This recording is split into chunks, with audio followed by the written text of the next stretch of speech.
And welcome everybody. Looks like several of you have been playing that game, so glad to have you here and have an opportunity to kind of get to know who this person is that's talking to you. We are here tonight to look at how can we elevate instruction with Nearpod's quality content. This is session 1 of a 3-part series that we affectionately around here call the Test Prep Webinar Series. And so we hope that you will be able to come back and join us for the others. But today is session 1. My name is Julie Cobb, and I am the Senior Manager for Professional Services at Nearpod. Been with Nearpod a little over 4 years. Spent 26 years in public education. If you start adding those numbers up, yeah, you're getting really close to I'm old. So there we go. But I did spend 26 years in public education and absolutely loved it. I started out in deaf education, spent some time with special education, and ended the time that I spent in public education as a technology integration specialist at my district. And so this is just an extension of being an educator in that public space. And so I'm excited to be able to continue to do with that. I am on Twitter. I know it's not called that anymore, but I just can't go there. So, but I still go there periodically to learn. So if you're on Twitter and are interested in connecting and sharing the learning, I would love to connect. So you can see my Twitter handle there. But enough about me. We are going to get started with the learning today. One of the first things that I want to let you know or remind you, if you are familiar with Nearpod, is that you do have the opportunity to take notes. So on your screen in the top right-hand corner, you can click on that little bump out, has a little piece of paper and a pencil, and you can choose where you want your notes to go. Now, so that you know what you're choosing, what's going to happen is when I end the session in the next 90 minutes or so, when I end the session, you're going to receive a document to one of those 3 locations that's going to have all the slides. It'll have all of the activities. It will have all of the links. Everything will be there for you. You can also take notes during the presentation if you would like. If that's just one too many things for you to do while you're trying to learn this evening, then you do not have to do that. I will be providing you with a link to the notes document. Won't have your notes in it, but you will have those resources as well. So you can do that at any point during the session. So let's get started. Why are we doing this series? What is it about test prep? And certainly, why are we doing it in January? I got plenty of time till the test, right? And so let's first kind of set up the learning. What is this about and why are we doing it? I'm going to go ahead and turn off my camera so that you can have a little bit more space on your screen. I'll leave it off for the remainder of our time together, but I will turn it back on at the end when we have an opportunity for questions. So I'm going to turn that off, and then let's watch this video and just kind of see what's all this about and why are we doing it in January.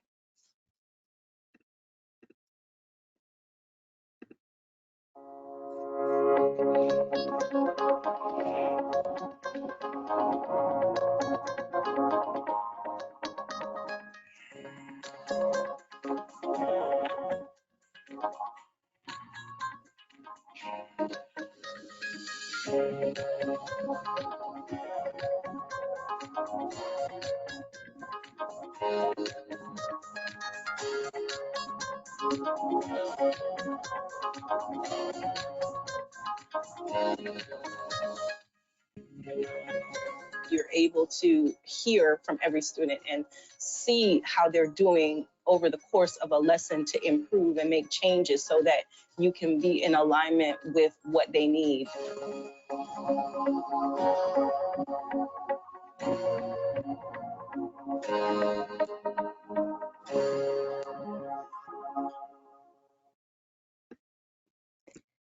So when we think about test prep and when we think about the things that we do, we really want to remind you that it's not just a particular season or worse, a 2-week time frame before the test. We really want to consider all of this as an ongoing journey, something that we're going to do every day. And those things that we do every day are going to include high quality instruction. They're going to include things like active learning experiences and differentiation. They're going to include using the same tool that you're going to use when you assess students. So this is part one of a three-part series, like I said. So we won't get into all of that today because you're thinking, oh dear, we only have 30, 90 minutes. Where's she going? But this is part one. And so we want to encourage you to take in the learning. We're going to give you a little bit of time to process. And then here shortly, we're going to give you an opportunity to register for part two and part three.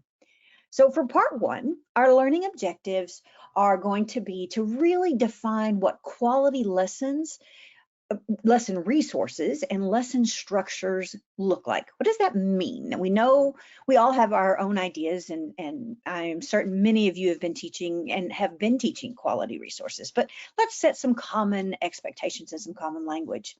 We're going to look at some best practices around formative assessment, and we're going to look at some ideas, some things that you can go and implement tomorrow with your students. Everything we do with professional development at Nearpod is really built on those ISTE standards. So we're looking at exploring different pedagogical approaches. That's one of the things that are included today. And then we're also looking at how we're using technology. Nearpod is technology. So how do we do that to really enhance student learning? So that's our learning goals for today. So we will jump into that learning.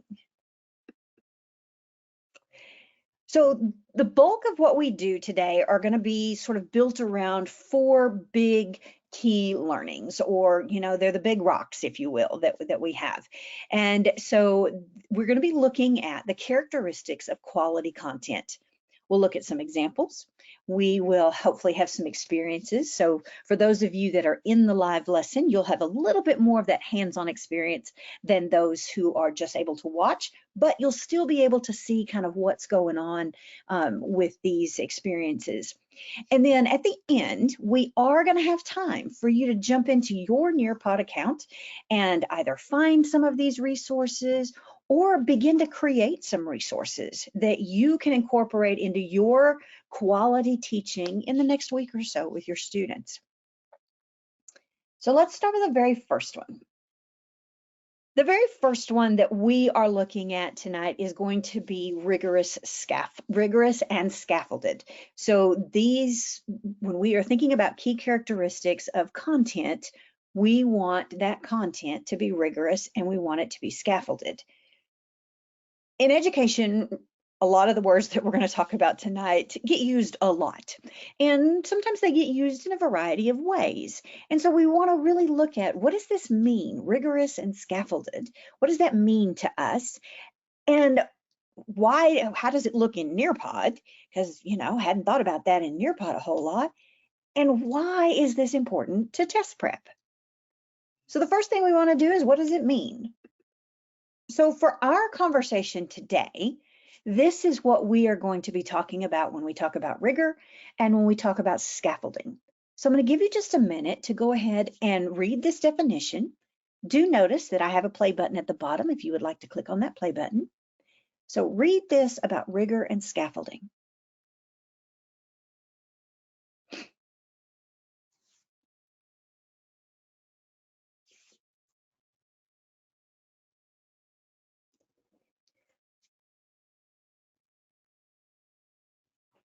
So when we think of rigor in this format, when we think of it as an environment in which every student is going to be expected to learn at high levels, when they are supported to learn at those high levels, and when they are able to demonstrate that high level of learning, then we are really combining both rigor and scaffolding into the same thing, or the same purpose. The first thing that I want to point out, and this is something that when I was working with teachers, particularly with technology integration, one of the things that we really had to come to an understanding about is that rigor, when we are talking about rigor, it doesn't necessarily mean that it's hard. There's a difference between rigor and hard, or rigor and a whole lot.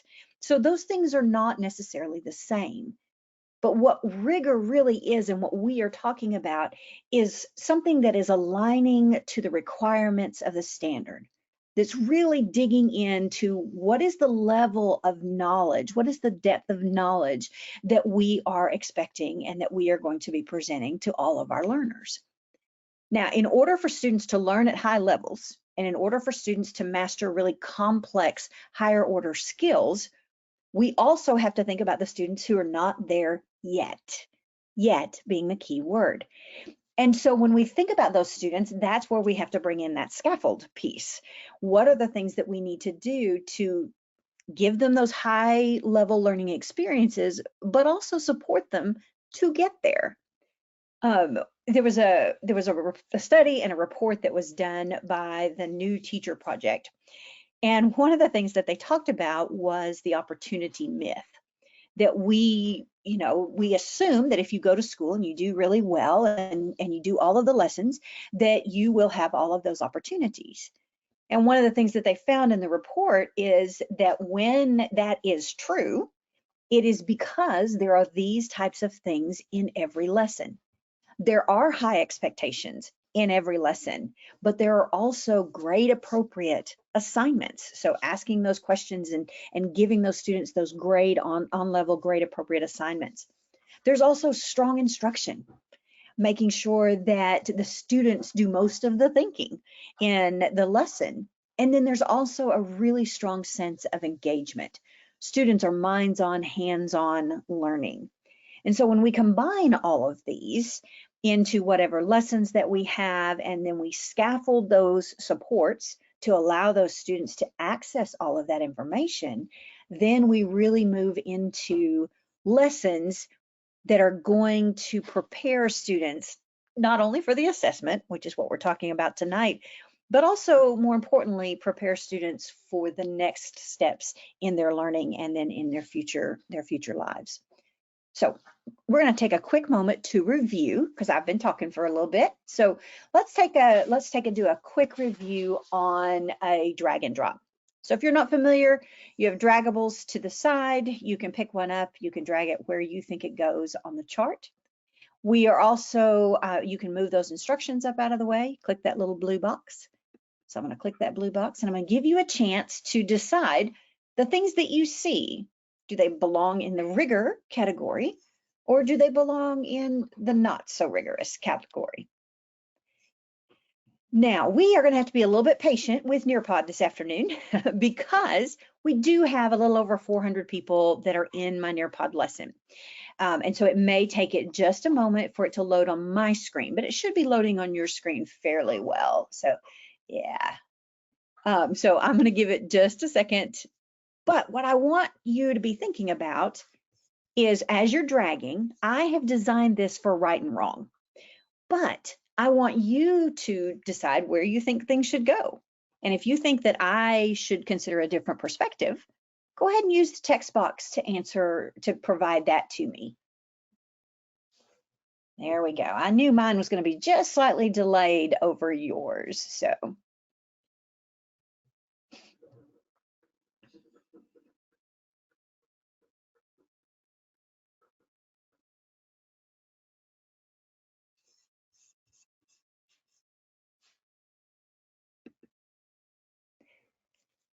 one of the opportunities that I do have is to provide a scaffold at this point. And one of the scaffolds that I can provide is I can give feedback in the moment. So I have chosen one. Alejandro, thank you for being my volunteer, even if you were not aware you were going to. I could give feedback in such a way so that I can either type, or I could add information, or I could put some information on this particular student's screen, and then they would be able to see that in the moment. So that might be just the small scaffold that they need in order to get to mastery for this particular content or this particular activity.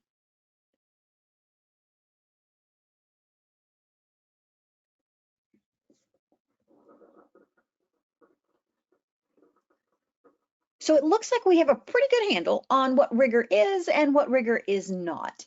And we know that if we are going to have students taking assessments, that those assessments, those questions are going to be pretty rigorous. They're going to have high expectations for how students respond. And so we want the questions that we build, or the lessons that we build, to be at that same level of rigor. So we're going to look at a Nearpod lesson here quickly and just kind of give you an opportunity to see what that might look like.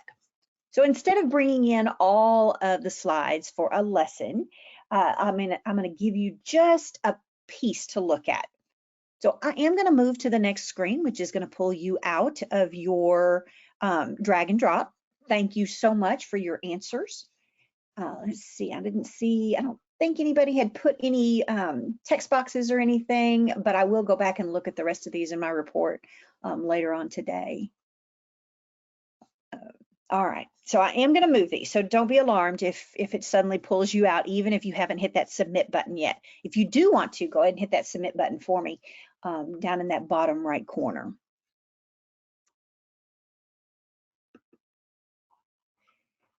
So when we think about Nearpod lessons, when we think about just our standard lessons, there are certain characteristics that we are going to bring in order to support the rigor and in order to support the scaffolds.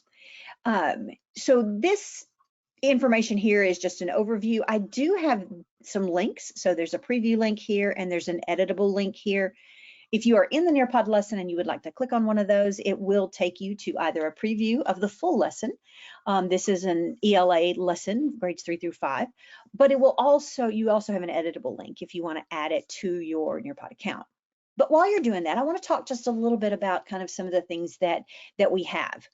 So when you are looking at a Nearpod lesson, this might also be sort of a model for how you might want to build your own lessons in Nearpod. So for example, in this one, to ensure that it was rigorous and that it was scaffolded, we chose to really define the key terms very early in the lesson. There's nothing more frustrating than going through a lesson and not understanding some of those key pieces. And so by defining those terms early in the lesson, we are not only scaffolding, but we also have the high expectation that they will use those terms throughout. We also want to make sure that every student has the opportunity to dig deeper. Remember, we're setting those high expectations for the rigor. And so giving students the opportunity to go a little bit further, to dig a little bit deeper, to go beyond just the basic skill, but also to look at how you might use that skill later on and how you might use it in a particular context. And so that's one of the things that we've done in this lesson and that you'll find in other lessons. And then the last piece I wanted to point out for this particular lesson is that there is an evaluation portion at the end, which there are in most of our lessons. And in that evaluation piece, we've used an open-ended question for part of it. And this really allows the students to take all that they've learned and kind of synthesize it together into a meaningful task. So in this particular task, we've pulled in kind of a real world scenario. We've pulled in some real world images to help students make those strong connections with the basic grammar skill that we're teaching. And so these types of things are all the ways in which you'll find Nearpod lessons kind of help support that rigor and support that scaffold. But these are all the things that you can do as well. If you are doing a lesson, you could use some of the activities that we have, or you could build activities that are similar, but that are focused on your own skills that your students need or the content that you're teaching. So I hope that you've had a chance to check out those links if you are interested. For the sake of time, we are going to move on to our second characteristic of content. But if you are taking notes, this will be in your notes, and we will provide you with the links and the resources all together at the end of our session tonight. So just hang tight. If you didn't get to look at those, you will get to look at those. If you are not an ELA teacher or you are not an elementary teacher, don't go anywhere because we will have an example here shortly that's going to look at some different content at different grade levels. So let's move on to our second characteristic. So our second characteristic that we're going to look at today for quality content is we want the content to always be designed for active learning. So again, active learning is one of those words that gets thrown around. Does that mean that the kids are up and moving around the room? Does that mean we have to get out the paints and the art supplies? What does active learning actually mean? And is that something we actually want in our classroom? And so we're going to look at a definition for our time together this evening, but we're going to look at it with you having a chance to participate with it. So this is a Draw It. There are some tools at the bottom of your screen. Let me switch back here real quick. So there are some tools at the bottom of your screen. There is reference media at the top of your screen if you're not familiar with Draw It. But what I would like for you to do is, as you read this definition, I want you to highlight words that stand out. It doesn't matter to me why they stand out to you, but which ones stand out? And then I would love for you to click down here on this add text button and add a text box and tell me about the role active learning might play, based on this definition, might play in the classrooms that you've seen. You can move those instructions up out of the way with that blue box. I'm going to give you just a moment.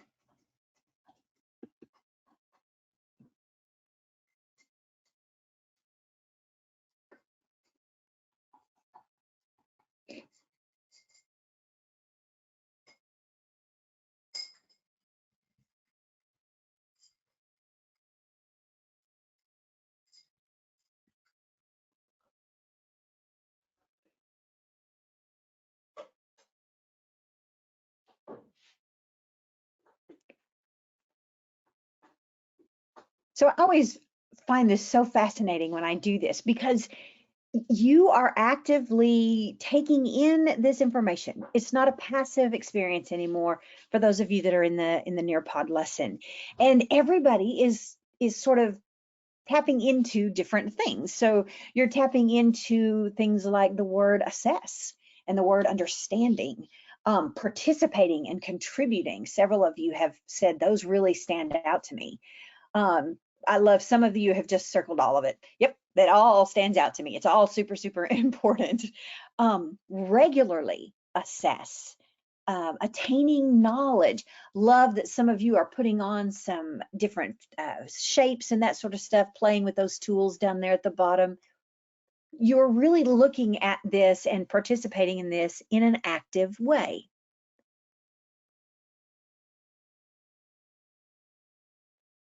Active learning is very much about that participation and that contributing. Students who are actively learning are minds-on, hands-on. This is not new. I mean, we all went to college to be educators, and so we've heard about John Dewey and his constructive learning and all this kind of good stuff. I mean, we know that when learners are building on their prior knowledge, when they have new information, they're all making those links and they are actively participating in the learning. But just because that information came from quite a while ago doesn't mean that it's all old. I mean, you look at people like John Hattie, who is still writing about all of the ways in which instructional design and opportunities for students to be really minds-on in the learning has a significant effect on learning. So the main idea here is that for meaningful learning to happen, for the cognitive load, if you will, for the people who are doing the work, should be the students, and should be more on the students than on the teachers. When we say learners need to be active, we mean they need to be involved. It doesn't mean they need to be up running around the room, but it does mean that they need to be minds-on in the learning. And this is one simple way to do this. All I did for this particular piece is I switched it to a Draw It. And so you were able to really participate in this learning, and I was able to kind of see that participation as we go.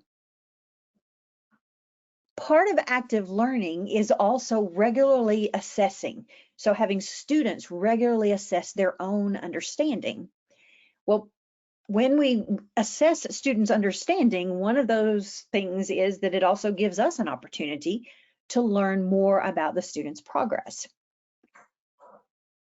So when students are taking that significant role, when they are thinking, when they are learning, then we get the opportunity to see kind of how they're thinking and how they're learning through formative assessment. Again, formative assessment, one of those words we all use, but do we all know what it means? So for our purposes, formative assessment is planned and ongoing process. It is not usually on the fly, can be sometimes, but typically formative assessment that is most effective is going to be planned, and it's going to be an ongoing process throughout theirs. Building those opportunities into the lesson where the learning begins to spiral, the learning begins to build on itself, and adding those things to a learning experience takes some time. We understand that. We also know that formative assessment is really used during the learning and the teaching. It's in the middle of it. It is not waiting until the end. It's really about in the middle. So when we place those formative assessments throughout the learning experience, then it gives students a chance to chunk their learning, if you will. It gives them a chance to stop, to reflect on their learning, and to connect new learning to previous knowledge, to see where they are in the work towards mastery of whatever skill or whatever concept that we're working on. Another piece of formative assessment is the opportunity to elicit and use evidence to improve student understanding. Just getting the information about whether or not a student understands is not enough. Elicit and use. We want to use it as teachers, but we want our students to use it. Remember, active learning is students are taking part. We want our students to use the information to help them know what they understand. And then all of this together, this active learning and you know, all of these formative assessment types of things really support students to become those self-directed learners. Self-directed learners are more invested in what they're learning. And when you are invested, as I'm sure you can attest to in your own life, when that is something that you are invested in, something that you want to learn, you are going to learn it at usually a higher level, and you are usually going to retain it for a little bit longer. So we're going to pause for just a moment. And we have a collaborate board. And so the collaborate board, you'll have an opportunity to type down here at the bottom to answer the questions. And my questions to you are, what have you noticed so far in our time today that has demonstrated formative assessment as planned and ongoing? Where have I elicited evidence to check for understanding? And have there been any opportunities I missed where I could have supported you for becoming more self-directed learners? So answer any or all of the questions. Down here at the bottom, you'll type your response. And so place your response here. And then once you have put your response there, you click that little paper airplane and it will post it. I am showing names. I think in a group this size, we don't necessarily have to worry about who everybody is. I do have the option to turn those names off if I choose to. So when they have an opportunity, drag and drop, highlighting, absolutely. Each activity shows this. Judith, you might have picked up on something. Matching games, asking questions, respond along the way. I see somebody has found the images. I love it when people find the images because then everybody has to go back. Where we had to read and define and highlight, absolutely. Actively connect. Nice. So you guys are spot on. You are getting what this active learning means and getting what you can do when it is planned and when it is very deliberate in the learning. I like the highlighting. I do too. For me, that's the easiest way to get that active learning started, is just interact with what you see on the screen. It doesn't have to be fancy. It doesn't have to be, you know, all kinds of bells and whistles. Just interact with it instead of simply reading it. And that makes a huge difference. Oh, I could have incorporated some more research data for you to read. Thank you. Very nice. I appreciate the fact that you noticed that. And yes, I think that would have been very helpful. Perhaps the report that I mentioned, you could have had a chance to read. It would have made it a little bit more self-directed for you. Absolutely. Take notes. There you go.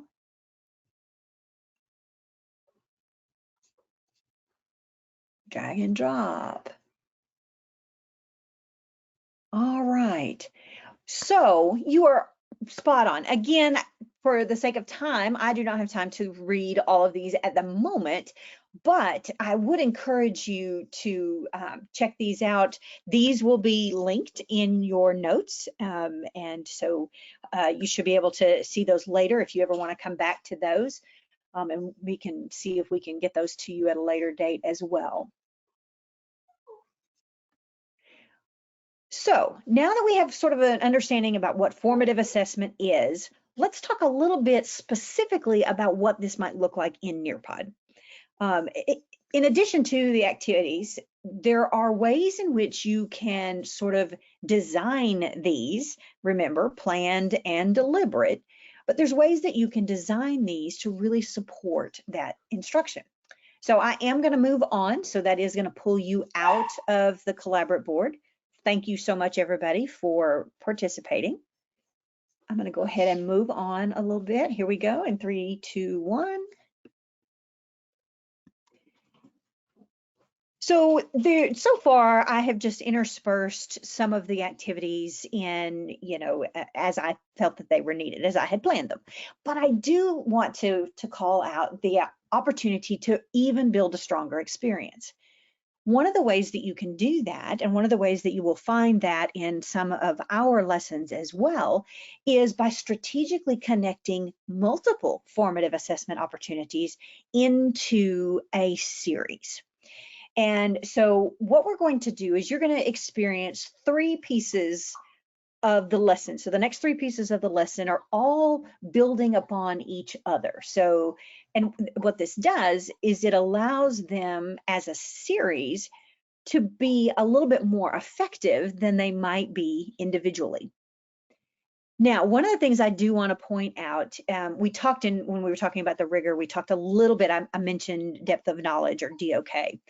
And so I do want to point out some of these. I want to point out the DOK level because I want you to kind of be thinking about how in depth or how rigorous you might use these types of things. But we're going to go ahead and we're going to do a poll, a collaborate board, and an open-ended question, and they're all going to be working together. So I am going to kind of push you to be thinking just a little bit. For those of you that are not in the lesson, jot down some things on your own piece of paper or wherever you might be on how you might answer these questions. So the first one, this is a poll. Which of these instructional practices below do you believe is the one that provides the most benefit to student learning? Now, this is a very simple poll. I mean, the activity is a very simple activity.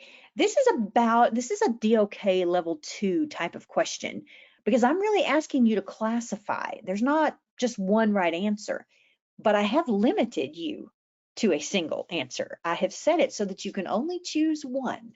So I'm going to give you a moment.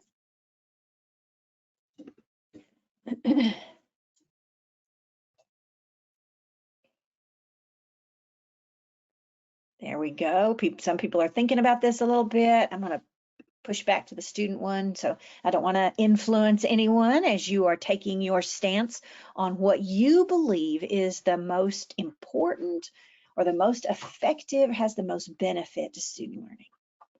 About 15 more seconds to make your selection.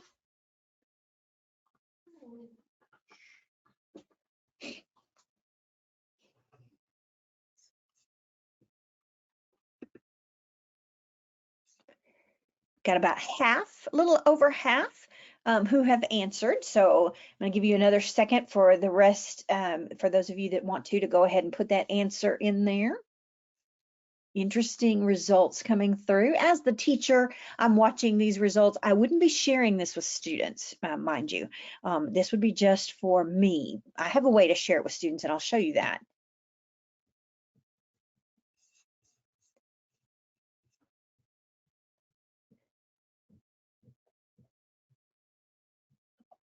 All right, about 10 more seconds. So when we talked about active learning, one of the things that we talked about was that students are participating and they are contributing. And so they're continually assessing their own skills. And so in this particular case, I ask you about something you are probably familiar with. So you're familiar with those instructional strategies, but I made you classify it. So that changed that DOK level just a little bit. But I want to take it even further. If we were in a physical space together, and if we did not have, 500 and some odd people, we would have a conversation. But one of the things I would do before we did that conversation is I would share the results. So I'm going to click this red share button. And on your screen as a learner, you should now see the breakdown of the poll and your own response. And so what I would ask you to do, and if we were in a physical space with a smaller group, I would say, okay, how do you compare to the rest of the class or the rest of the group? What do you think? Does that make you stop and go, I wonder if maybe I was wrong? Or does that make you double down and say, you know what, I still think I'm right. Even if I'm in this little small bit of yellow, I still think I'm right. And you begin to think about all the reasons why you think you are correct. And it begins to have you actively search through prior knowledge, search through experiences, and determine why you're correct. Or you begin to compare your prior knowledge and experiences to see, why does everybody else think something else? So that in and of itself is going to be a pretty powerful conversation for students and a pretty powerful conversation starter. But remember, this is a series. So I'm going to unshare and we're going to go to the next piece in the series. In this piece of the series, I might bring the conversation to this digital space. We could have the conversation verbally, but we know sometimes when we do that, we don't hear from everyone. And so I would like for you to post on the board, and I would like you to explain why you chose the one that you chose. Now, if the polling changed your mind a little bit or solidified, let me know about that. If you need some evidence-based, I do have a little best practices handout here that you can view. Now you will notice that I have set it so that you can't see everyone else's response, because I really don't want you to be influenced at this point. I want everyone to have a chance to really share their own thoughts. I want to simultaneously be able to hear from every student and from each student at the same time. So I'm going to give it just a minute to have those thoughts come on the board without approving them.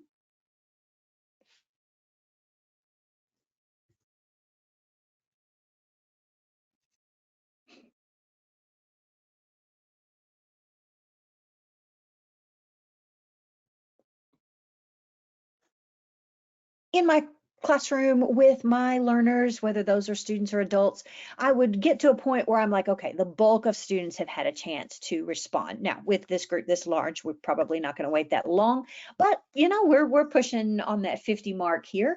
And so what I'm going to do is I am going to approve all the posts all at one time. And I'm going to turn off the fact that I need to approve them. So I'm going to turn that off. And so now everybody gets to see each other's at the same time. So again, I'm going to be quiet a little bit and I want to see what you said. So go ahead and scroll through. If something's really catches your eye, go ahead and give it that like. If you want to add a comment, go ahead and add a comment.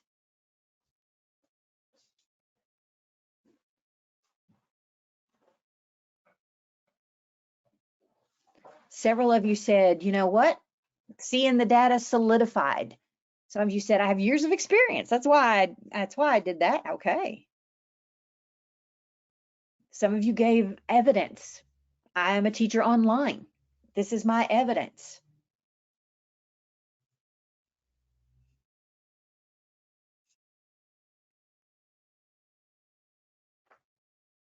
Activate prior knowledge. Found a GIF or a GIF. Welcome. Thank you. Real world connections. Ah, Alan made a point. Jennifer liked that point. I don't know, maybe we'll sway somebody to think our way.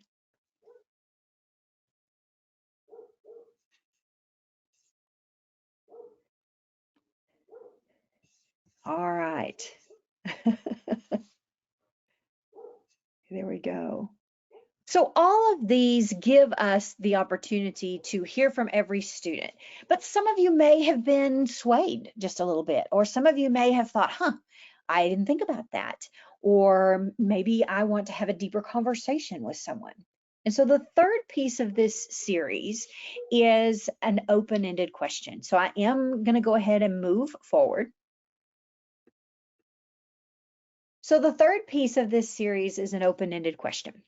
Now, an open-ended question can be basically at any level. It is incredibly flexible just by themselves. But when paired like this, or when in part of a series, they're even more powerful. But I have included a reference media on all of the different DOK levels. In this particular case, I'm really looking at a DOK level 3 probably, but an open-ended question could be DOK level 1 if that is the type of question that you write. So this is an example of a prompt that we might use. And again, we are in a remote situation, and so we can't turn and have a conversation. But think about what this might look like in a physical setting. So you'll notice I've used different colors, I've used different highlights, I've used different images, that sort of thing, to really make sure that my instructions are clear. We could do this as a think, pair, share. Have a conversation with your shoulder partner and record your conversation. So you'll notice on your screen at the bottom underneath this box, there's a record button. So you could have that, you could record the think, pair, share. Some of you are going, oh my gosh, that's fabulous, because think, pair, share is only effective with the group that I'm standing next to sometimes. And so this way you could capture some of that. But then we want to capture the individual response as well. So each person might type in the box one idea that they had, one idea that their partner shared, how those two things compare or how they complement one another. So for today's webinar, I want you to answer the last question. What do you think about this type of learning experience, and how can it provide an insight into students' progress for mastery? And I'm going to add a little piece to that. When students can answer questions like this, when they can have a discussion and type their response out and really compare or contrast what they're talking about and someone else's ideas, how does that set them up for success on a standardized assessment?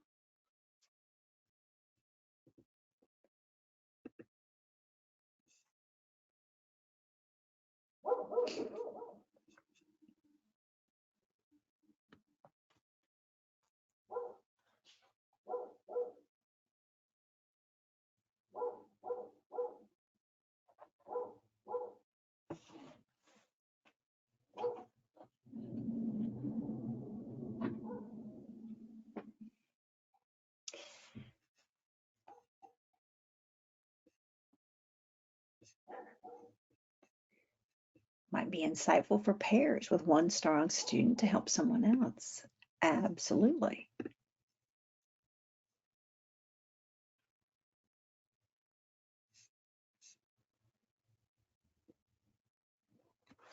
So I'm going to give you just another minute.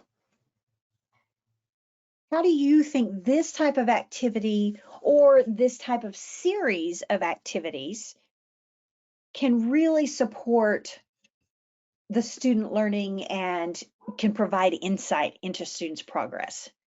If I really want to know what a student is thinking about and what a student knows, how might this support?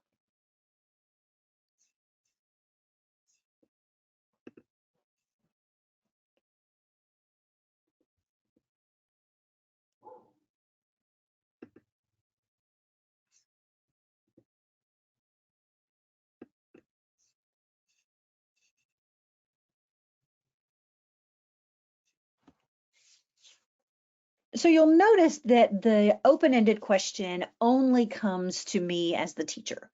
It's a longer response, so it's a little bit different than the collaborate board, in that they can go into a little bit more depth, and it's also just designed for the teacher. It, however, can be shared with the class. So if I have one that I think would really push the conversation forward, if I have one that a response that I think is a really good exemplar that I want others to see, then I can share that information. So there's a red share button here, just like there was on the poll. So I could share that, but there would not be any names. Students wouldn't know who wrote which one. So you could share with students, this is something that you might consider, and then you can unshare, and then you have students who have the opportunity to go back, be actively thinking about their own learning, and they can go back and reflect on that and perhaps improve upon their response.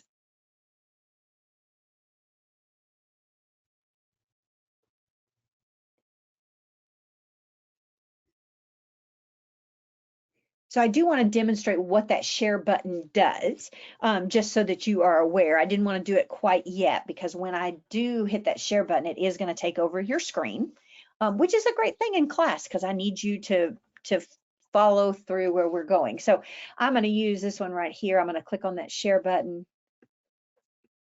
It does take over your screen, but you only see the response. You don't see the name. I see the name because I'm the teacher.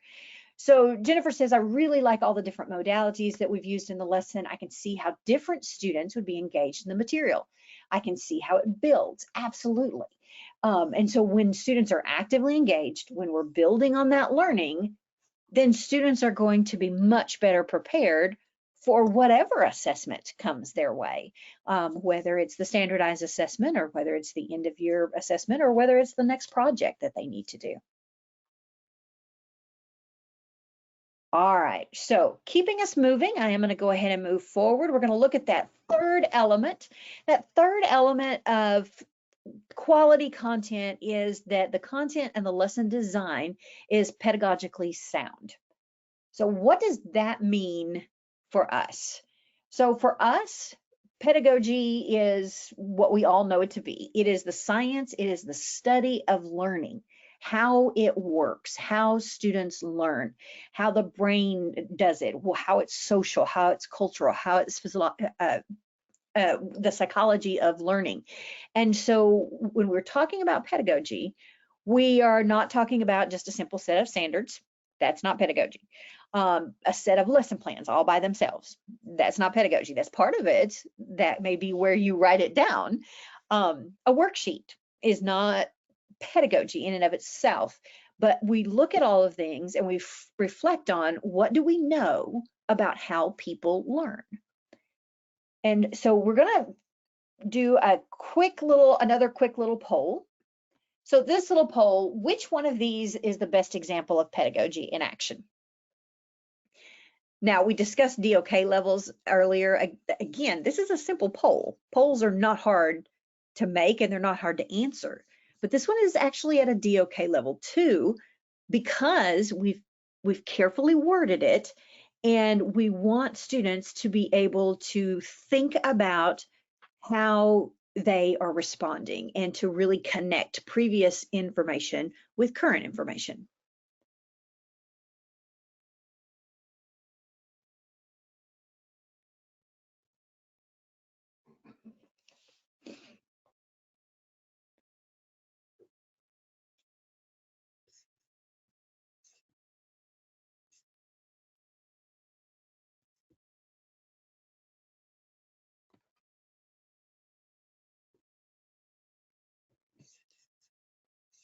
And true to form, as I knew you would, you guys picked out immediately the one that is that the pedagogy in action, which is that final one. A teacher asks prior knowledge questions at the start of a lesson to help students make connections to new learning.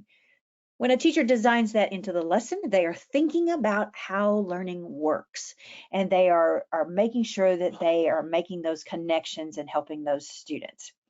When we think about how learning works, and then when we think about the DOK levels, one of the things that we have to keep in mind is that we have to be asking students the same level of questions that they're going to be, the same DOK level of questions that they're going to be assessed on later. If we spend a lot of time in our lessons with DOK level 1 questions, the right there, the quick recall kinds of questions, then we cannot be surprised when students are not successful when they are assessed using DOK2 and DOK3 types of questions. That's not how learning works. And so as we are looking at our questions, as you are looking at the questions that you use, doesn't matter the type of activity, are we asking questions where we are wanting our students to think and where we are asking them at the same level in which they're going to be assessed. So let's look at another example of a Nearpod lesson. I told you earlier that if you were, not elementary and not ELA, I would have a sample for you. So this is an example of a math lesson. So this is the inverse relationships of exponents and logarithms. I say that like I know what that means. I was not a math teacher, but when we think about how the brain works and how learning works, some of the things that we put in, that the content team really works hard to put into the lessons, are things like, in this particular case, like graphs. So they're going to use graphs throughout the lesson to continue to support that understanding of logarithms and the inverse of the exponents. They're going to use tables to reinforce this understanding and to help students kind of take a deeper dive. They're going to consider how to build connections and relevance to other strategies and how those are built into the pedagogy of learning in this lesson. So how can we help students draw connections?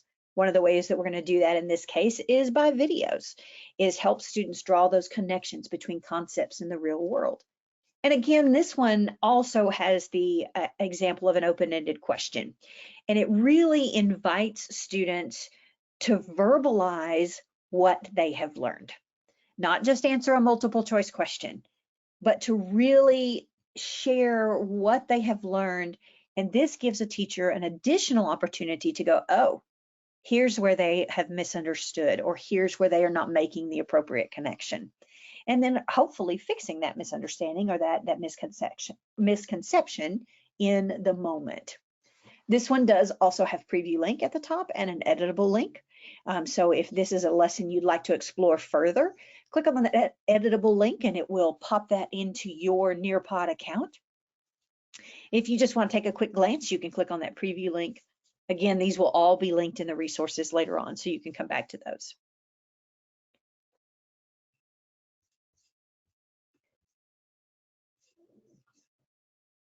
All right, for the sake of time, I want to go ahead and I want to move us to our final characteristic of quality content. So the final characteristic of quality content that we're going to talk about this evening is the fact that it is created by experts. Now, when we look at this definition of an expert, we see that an expert is a person who has comprehensive and authoritative knowledge of or skill, knowledge of or skill in a particular area. And authoritative means trusted as being accurate or true or reliable. So I want to know, does that sound like anyone that you know or sound like anyone in your profession? Somebody who has knowledge that is trusted as being accurate and true and reliable? Absolutely, it does. Teachers are experts in so many things. And so you are the expert. And so you have that comprehensive, authoritative knowledge or skill in a particular area. I have another draw it for you. This one's going to be super quick. I want you to just put a star or draw a circle around the areas in which you are asked to be an expert in your classroom every day. You can move those instructions out of the way if they bother you. Which areas are you called on to be an expert?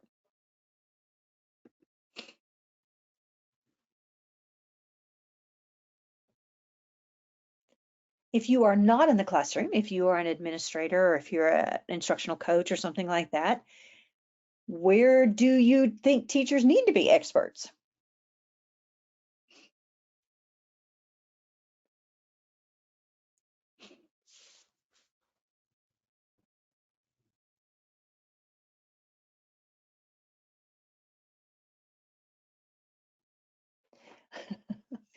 Yes, some of you put the stars, some of you just circled the whole thing.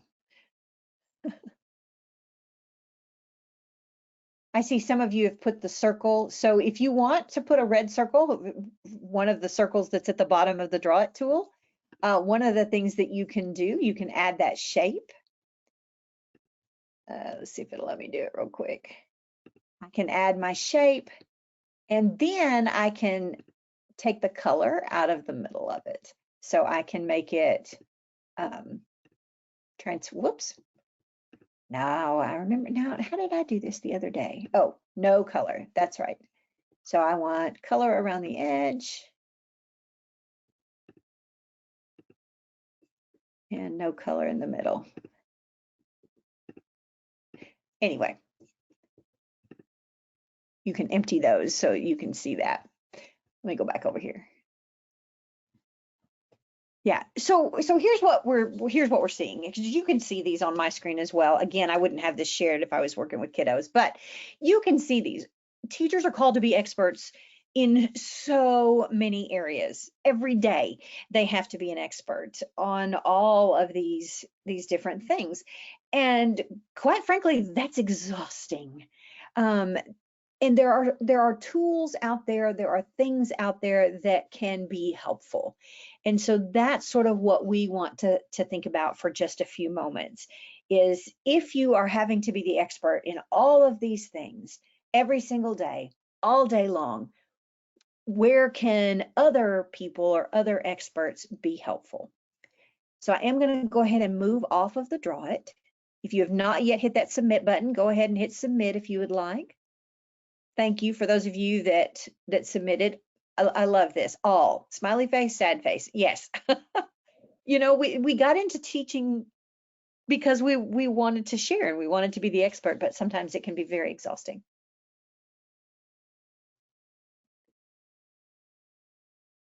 Okay, I'm going to go ahead and move on. So when we look at these things, when we look at these areas, I want to think about how we can support you. There are things that we can't support you with in the classroom. Emergency management, the rapid decisions that you have to make every day, those types of things are not areas that we can, but there are some areas where we can come alongside you, where we can be that additional expert in the room, not to take over any piece, not to do, you know, to be in place of, but just simply to come alongside. If being creative when you're trying to design a lesson or a learning experience is just one more thing you cannot deal with for next week, let us help you be that expert. If being asked to teach a content that you have not taught before, or perhaps you're just not really jazzed about this particular piece of content, let us be the expert. Let us help you with that. If thinking about how to write questions that will initiate higher order thinking and that are going to yield data for you so that you can go back and analyze that, if the planning time that you're provided doesn't allow to do that, let us come alongside you and be an additional expert in the room. Let us show you some things and just give you some things in the lessons that will allow you to continue to be that expert that you need to be for your students. So what we're going to do at this point is we are going to move into the Nearpod library, because the Nearpod library is where you're going to find these things. You're going to find those lessons that are creatively designed. You're going to find those questions that are built with higher order questioning in mind. You're going to find ways to gather data and analyze that data. So when we look at the Nearpod library, you can find lessons. So I am fairly certain that you would be able to find something that you can do, but let's talk about the fact that there are 22,000 resources that you could access. You access them either through the Nearpod library that's going to show up to the left of your account, or there's always that nice Explore the Nearpod library button. But finding the one piece that you need, or the 2 or 3 pieces that you need, and 22,000 plus resources is a lot to manage. So let's look at something, how we can help manage that. So when you think about it, when you go to, let's say, Amazon, the Amazon man comes to my house probably more than he should. So when I think about the favorite pair of shoes or the tool that my husband needs or something like that, there are thousands of options. But I know I can narrow it down, and I can narrow it down by a keyword, such as the brand that I'm looking for, or we can narrow it down by the price range. Sometimes we narrow it down by availability. Can you have it here tomorrow? I need it tomorrow, not 3 weeks from now. And so there's all kinds of ways. The same possibilities are available in Nearpod. So consider all the different ways you might find a lesson. So you might find a lesson by keyword. So you're just going to go, you know that this is the keyword that you are looking for. You also might decide that you want to find it by the type of activity. Is it a lesson, or do I just need an activity? Or maybe I just need a video. How do I narrow it down by content type? You could narrow it down by grade. You can also narrow it down by standard. So when we're talking about preparing students to take the standardized test, those essential standards, those learning objectives, those state standards, however yours is set up, are going to be super important. You're going to have to know these are the things that we have to teach, because we know that these are the things that are most often assessed. And so filtering by standard is going to, again, give you those very specific things that you're looking for without spending a lot of time just clicking around through 22,000 lessons. So I promised you at the beginning that we would have time to actually do this, because there's nothing worse than going to some sort of learning and then you don't have time to actually put it into practice. So here's what we're going to do. For those of you that are not in the Nearpod lesson, I'm going to switch to my Nearpod account here in just a moment and show you some of this so that you can kind of see it. For those of you that are in the Nearpod lesson, each one of these buttons is going to give you an opportunity to explore something you either don't know yet and would like to learn more about, or maybe something that you do know but you just need a couple reminders. So each of these will take you to a different step-by-step guide. So finding a resource, if you're like, you know what, I have no idea how to search in that, this is going to take you to a step-by-step guide on how you find whatever you are looking for in Nearpod. For those of you that have some lessons, but you're like, they're not exactly what I need, you can find a step-by-step guide on how to edit. Every Nearpod lesson is editable, and you are welcome to make that lesson exactly what you need it to be. Some of you may teach things that you might not find in Nearpod. You might teach a particular subject or a particular lesson that maybe is very unique, and we may not have a lesson on it. And so there are ways in which you can learn how to add activities to your own lessons. How do you build a new lesson? How do you find and just add some media? Some of you have done all of these things and you're like, I got some really cool stuff I need to share with the teacher down the hall. And so you can share those lessons. These are step-by-step guides on how you can share those lessons. So I am going to set a timer, and I'm going to set a timer for 6 minutes, which in webinar time is a long time. And so I'm going to set a timer for 6 minutes, and I'm going to give you a chance to explore all of these different pieces if you are in the Nearpod lesson. For those of you who didn't join the Nearpod lesson, I am going to open up my Nearpod account, and I am going to walk through that first piece on how do you find lessons, because I know that that can be a little bit overwhelming at times. And so I am going to spend the next few minutes talking about that, and then we will begin to kind of wrap things up for this evening.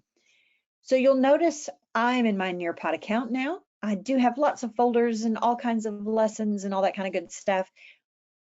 But here's my Explore the Nearpod Library. It's my favorite little button. So I click on Explore the Nearpod Library. I do have the opportunity to search by keyword. So I can search just by keyword if I chose to. I can search by grades or subjects. I can search by content type. It doesn't always have to be a full lesson. Sometimes it's just an activity. My favorite is to search by publishers. Uh, because I'm no longer in the classroom, I am not limited to just ELA, which is what I used to teach. And so I like to explore those other things and just see what other people are doing and teaching and learning. Corinth is one of my favorites these days. I like the science lessons. I think they're super cool. I enjoyed science, but I was not a science teacher. So I might find a lesson that I like, and I might choose to preview that lesson or add it to my library. But I think the most important way is going to be I need to teach to a particular standard. I need my students to understand this one. This one is a key essential standard that we have determined in our school or our district. And so I'm going to filter by standard. So I'm going to click filter by standard. There's 4 parts. You go in order. So I'm going to start by either determining the academic standards that I have or by drilling down to my particular state. And so I would pick a state. By state and by Common Core standards and that sort of stuff, we have linked directly for the 4 cores plus technology education. If you teach something outside of the 4 cores, if you are teaching, art or music or whatever you might be teaching, those lessons are still written for standards. They are still written at a very high, rigorous level. But for this particular purpose, we have not linked them in this particular filter. So I am going to say I want to teach science. I'm going to select my grade because remember, we want to offer students that on grade level activities. Once I select my grade, it immediately begins to populate some things that might be for just science and that grade level in general. But I can narrow it even further. So if I want to narrow it down to something even more specific, then I can pick a particular strand. That usually narrows it down quite a bit. And in this case, it did as well. And so I can say, okay, these are the things that I want to focus on for this particular strand. I can close the filter, go back to my Nearpod library. I can filter it again. I can look a different way, however I choose to use this. So we've got about 2 minutes left in our work time. Hopefully you are finding some things. If you are not, hopefully you are adding to that Q&A box. I am sure that my colleagues are keeping those answers coming for you.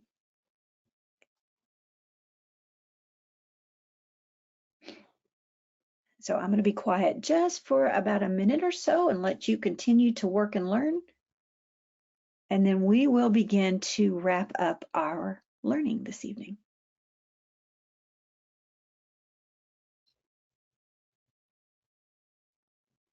If you happen to be watching this as the recording instead of live, feel free to stop the recording for a moment. Do some exploration in the library, see what you can find.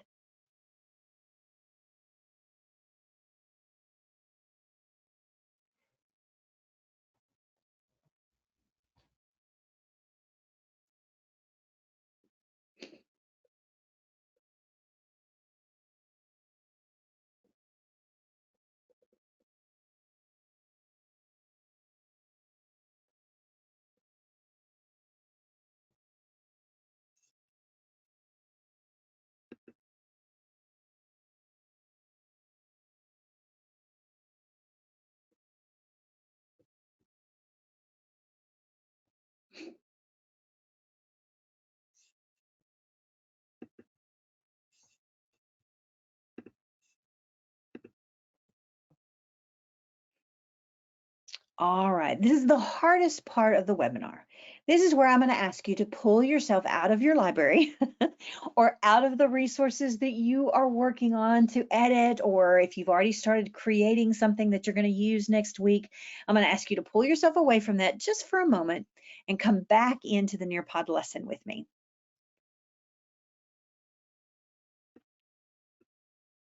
As we begin to close, I want us to really hone in on kind of the bottom line. And I want you to kind of think about how everything that you learned today about the quality content that you write or the quality content that we provide, how does that really play into your test prep process? Can you imagine if you just did this each day and you didn't have to stress the 2 weeks before the test, because you know that your students have got it? So thinking about that, I'm going to move us into a collaborate board. So we're going to spend just a couple of minutes here because this collaborate board is divided into columns. And I want you to think about, how can Nearpod's quality content be part of your test prep process?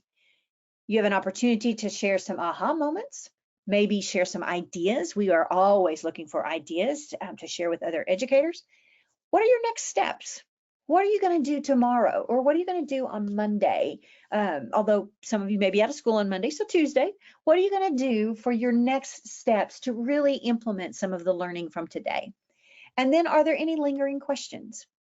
When you post, you will put your response, and then you get to choose which column you put that response in. Are you putting it in the aha column, the next steps column, or the lingering questions column? You choose, and then you click that little airplane and it goes there.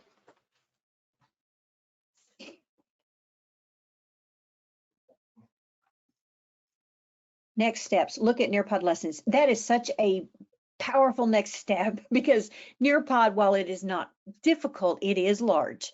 And so really taking some time to dig into it is a great opportunity.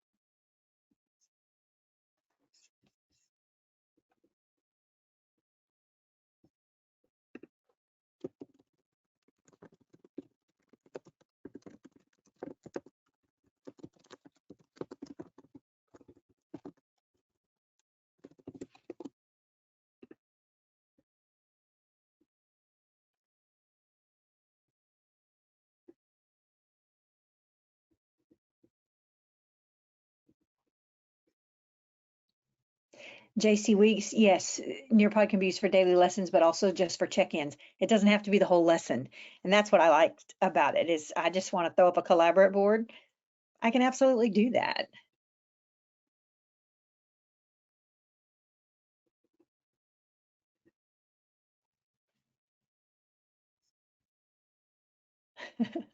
Too excited to choose the next step. I understand that.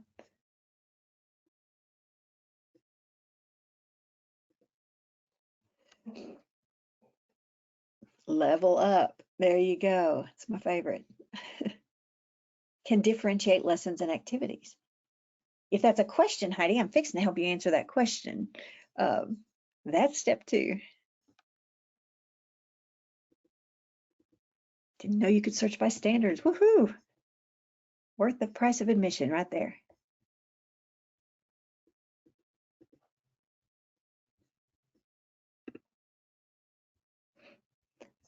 Okay. So here we go.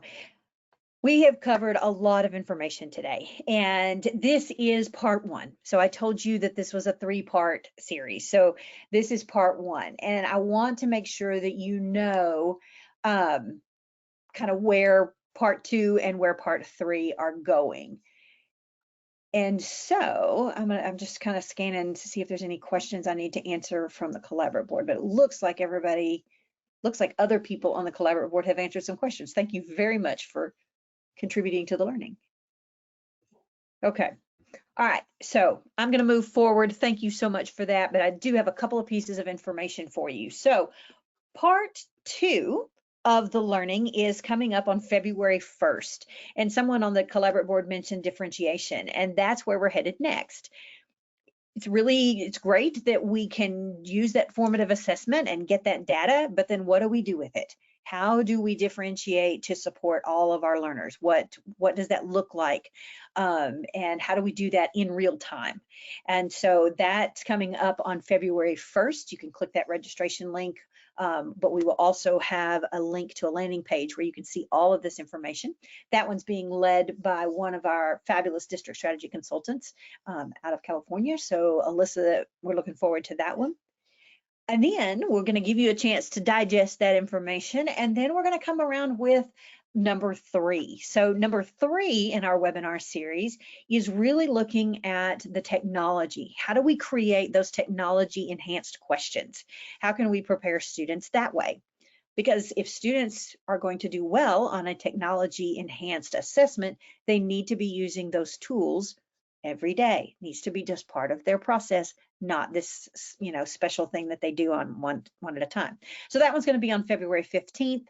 You can also click that registration, but we'll have a link with all of this for you.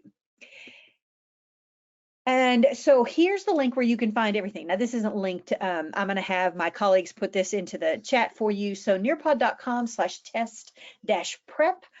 This is where you can find registration. This is where the recording for this session will be housed. You can learn some more information. There's some resources there.